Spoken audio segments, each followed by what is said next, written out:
Le podcast Athlète Entrepreneur, animé par Amélie Delebel, vous relate les différents parcours inspirants d'anciens sportifs ou sportifs actuels de haut niveau de différentes disciplines qui se sont tournés par la suite ou sont actuellement dans le milieu entrepreneurial. Des entrevues et reportages qui sauront vous motiver à atteindre votre plein potentiel. Le podcast Athlète Entrepreneur, des cheminements à découvrir. Bonjour à tous, ici votre hôtesse Amélie Delebel et je suis très heureuse de vous accueillir sur mon podcast Athlète Entrepreneur pour cet épisode 005.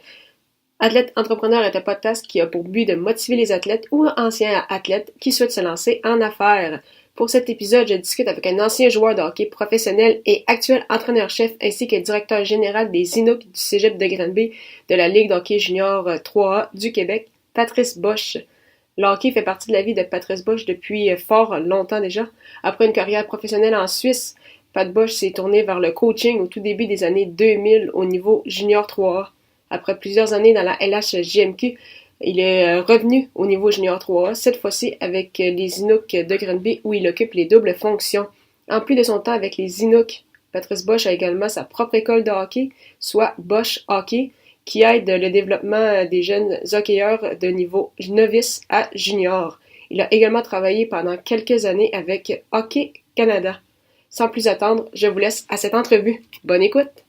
Alors, après une carrière de hockeyeur qui l'a entre autres amené en Europe, Patrice Bosch s'est tourné vers un poste d'entraîneur au tout début des années 2000. Aujourd'hui, âgé de 46 ans et ayant occupé le rôle d'entraîneur adjoint, d'entraîneur-chef et de directeur général dans la LHJMQ et au niveau junior 3A, il se sert de son expérience pour enseigner aux générations futures. C'est ce qu'il fait avec son école Bosch Hockey. Alors, sans plus attendre, salut Pat, ça va bien? Ça va bien, toi? Oui, ça va très bien. Merci beaucoup encore une fois d'avoir accepté cette entrevue. Ça fait plaisir. Alors, sans plus attendre, est-ce que tu pourrais nous expliquer justement ton parcours de hockeyeur des rangs mineurs jusqu'à ta carrière justement professionnelle? En fait, c'est un parcours un peu différent des autres, encore une fois. J'ai fait mon hockey mineur comme tous les jeunes là, qui ont débuté à Montréal-Nord, ensuite à Brossard. Et puis, lorsque j'avais l'âge de 16 ans, mon frère joue au collégial à 18 ans. Puis, mon frère était approché par un agent pour aller en Suisse, étant donné que mon père était en Suisse. On a un passeport suisse, moi et mes frères. Donc, évidemment, le joueur visé est en plus mon frère. On a fait un petit peu un package deal où est-ce qu'on m'a mis dedans. On a été signé par le club de Zurich, qui est l'endroit où est-ce que Bob Hartley est entraîneur, donc le club junior. Et puis, ce qui s'est produit, fait inusité encore une fois, c'est mon frère, après 3 semaines. Moi, je venais tout juste d'avoir dit, j'ai signé, j'avais 16 ans, mais je suis arrivé là, j'avais 17 ans et 2 mois ou 3 mois. Et puis, en fait, 17 ans et 1 mois. Puis, mon frère avait 19 à ce moment-là, après son année collégiale. Puis, 3 semaines après notre arrivée, bien, mon frère a décidé que c'était assez. Il voulait revenir à Montréal.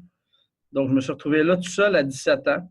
Donc, je me suis donné comme pari de faire une saison. J'étais à Zurich, tout était en allemand. Évidemment, il n'y avait pas d'Internet à ce moment-là. On ne pouvait pas s'en sauver. Et puis, j'ai voulu faire une saison. Finalement, une saison s'est transformée en 8 saisons où est-ce que j'ai vécu des choses extraordinaires. J'ai rencontré des gens extraordinaires. J'ai encore des très bons amis en Suisse avec qui on est resté en contact, dont un qui vient souvent, là, que j'ai vu au mois de novembre. Et puis, non, j'ai vécu une super de belles expériences. J'ai joué en Suisse avec beaucoup d'anciens joueurs de la LNH, des gens qui étaient un peu des idoles d'enfance, là. Des Mats Naslund de ce monde, des Igor Larionov. J'ai ri parce que mes collègues, on parle souvent de ça. Mais non, écoute, ça a été une expérience incroyable. C'est une expérience qui a changé ma vie, qui a changé ma personnalité. Quand tu es à l'autre bout du monde, puis tu as 17 ans, puis tu es obligé de t'arranger seul, comme on dit, ben ça change un homme, puis c'est ce qui s'est produit un petit peu dans mon cas, là. Puis justement, après toute cette expérience, qu'est-ce qui a fait en sorte que tu as décidé de laisser tomber ta carrière de hockeyeur pour te concentrer plus vers une carrière de coaching? Ben écoute, c'est à l'âge de 26 ans. À l'âge de 26 ans, je suis revenu à la maison. J'avais des blessures à l'aine, puis comme je n'avais pas des contrats à 500 000 ou un demi-million, je n'avais pas une santé de fer. Là, j'étais souvent blessé. C'est un peu drôle parce que j'avais décidé d'arrêter de jouer. Je voulais voir vers quoi me lancer. Puis mon frère, à ce moment-là, est entraîneur au PWC du frère de sa conjointe à ce moment-là. Là, il m'achalait toujours pour aller aux pratiques, donner un coup de main, puis j'avais pas le temps, ça me tentait pas. Puis un jour, je suis allé, puis c'est vraiment avec des petits bouts de PWC que j'ai pris la piqûre dans l'entraîneur. J'ai commencé à faire les entraînements seulement. Ensuite de ça, on m'a demandé de venir faire les matchs derrière le banc. Écoute, c'est du PWC, là, j'arrivais de l'Europe. J'allais là pour donner un coup de main, donner du temps. Puis, non, écoute, j'ai été en arrêt du banc dans le PWC, j'ai aimé ça. Puis, je suis passé directement du PWC au Junior 3A. Donc, j'ai une belle promotion, on va dire. Et puis, c'est ça, ma première année. Ensuite de ça, là, j'ai commencé mes années au Junior 3A. Puis, c'est comme ça que ça a commencé. OK, quand même. Puis, est-ce que ça a été difficile, justement, cette adoption-là, entre ta carrière de hockeyeur, puis là, justement, retourner, disons, plus dans le marché du travail?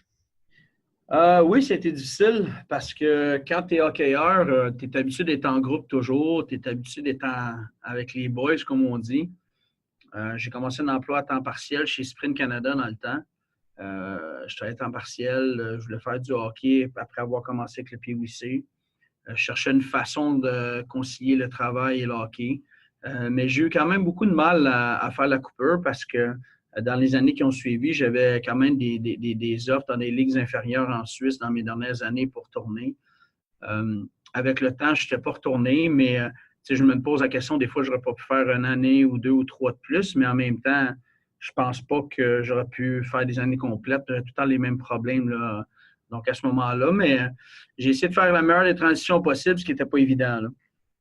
Puis, c'est quoi, dans le fond, qui a été vraiment le plus difficile? Est-ce que c'est justement le fait de ne plus se tenir en groupe? Est-ce que c'est le mode de vie, justement, beaucoup axé entraînement, match, manger, dormir, puis c'est plus un mode strict? Est-ce que ça a été difficile, justement, d'être plus comme laissé à soi-même? Oui, effectivement, c'est ce que j'ai trouvé dur parce que un joueur de hockey à un certain âge, malheureusement, on dirait, tu es plus souvent avec les joueurs que tu es avec ta propre famille. À ce moment-là, évidemment, je n'avais pas de famille, fait que c'était plus facile, mais je pense que c'est un peu aussi ça qui m'a emmené vers le coaching, parce que le coaching, c'est, à mon avis, ce qui se rapproche le plus près du joueur. Tu es avec ton staff, tu es avec tes joueurs, tu as un horaire similaire, tu as des petits voyages, ces choses-là. Donc, je pense vraiment que le coaching m'a attiré parce que ça me rapprochait du vestiaire là, des joueurs, mais il n'y a rien, même si j'en parle à mes joueurs aujourd'hui, il n'y a rien comme être dans une équipe de hockey, faire partie d'une équipe, sauf que je pense qu'être dans un staff d'une équipe de hockey, il y a des similitudes, là. Puis, pour quelle raison as-tu décidé, justement, il y a quelques années, de lancer Bosch Hockey? Est-ce que c'est pour profiter de ton expérience? Est-ce que c'était pour redonner ou c'est justement cette envie-là, dans le fond, d'entraîner comme à un autre niveau?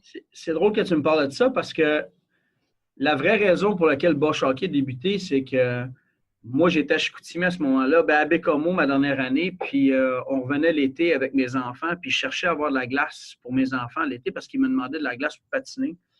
Puis j'ai mis une annonce comme ça sur Facebook disant que je cherchais un groupe de 20 personnes pour avoir 1 heure de glace à l'Aréna Gaétan-Boucher l'été pour qu'on puisse patiner, faire quelques pratiques, puis jouer un petit match à la fin. Et puis on s'est retrouvés avec 3 groupes. Puis on a fait, finalement, j'ai pas voulu dire non aux autres jeunes, puis qu'on a pris de la glace. Écoute, j'ai fait venir quelques anciens joueurs du junior majeur que j'avais à ce moment-là. Puis on a eu 3 groupes, puis on a pratiqué. Puis après les 3 groupes, là, on a eu une demande, dire bon, c'est quand la prochaine fois, c'est quand la prochaine fois. Et puis le tout Bosch Hockey a commencé après mon congédiement avec les Saguenayens.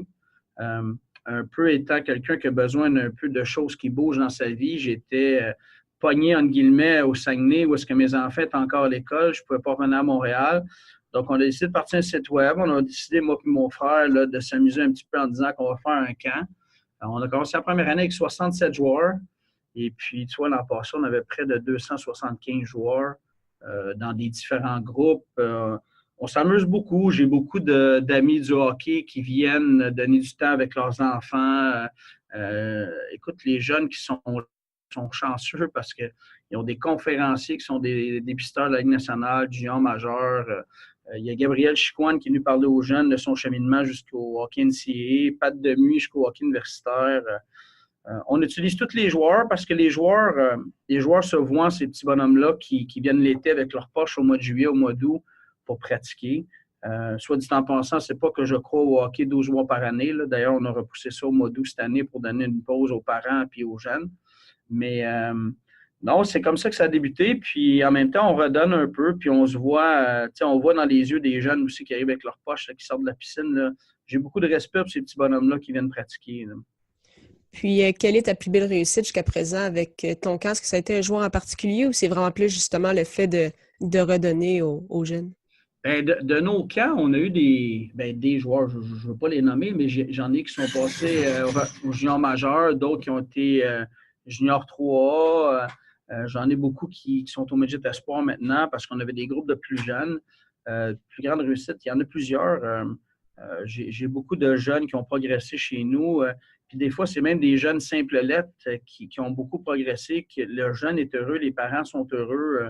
C'est la beauté de voir ça. On essaie de leur donner un enseignement que les entraîneurs n'ont pas le temps ou pas les connaissances à donner pendant une saison au hockey mineur parce que, par exemple, mon groupe novice l'an passé, il y avait 2 anciens du junior majeur qui enseignaient aux jeunes sur glace. Mon groupe élite, c'était Guillaume Bizarion, qui est l'entraîneur des Forestiers d'Amos, Midget 3A. J'ai Bokonji et Mama qui est là. Nathan Ward-Raymond, l'ancien Inuk, avec les gardiens. Frédéric Roy avec les gardiens. Thomas Coron, il est venu.